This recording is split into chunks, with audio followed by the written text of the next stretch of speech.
আল্লাহ পাকের সাথে আমাদের ভালোবাসার সম্পর্ক দৃঢ় এবং মজবুত করার তৌফিক দান করে।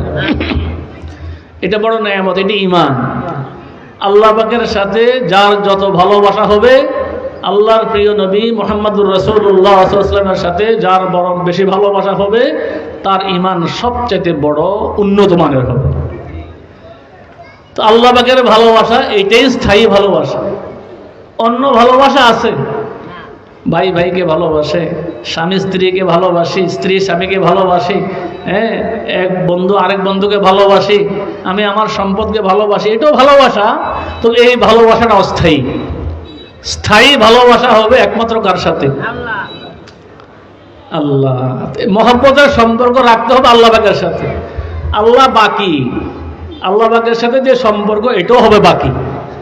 আর আমরা সকলে অস্থায়ী, তো অস্থায়ী বস্তুর সাথে সম্পর্ক, এই সম্পর্কটা হবে অস্থায়ী।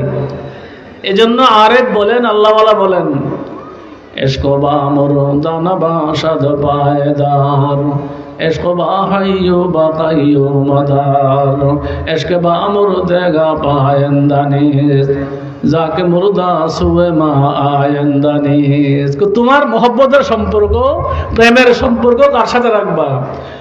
কয়ে এসকো বা হাইয়ু বা কাইয়ু মাদার।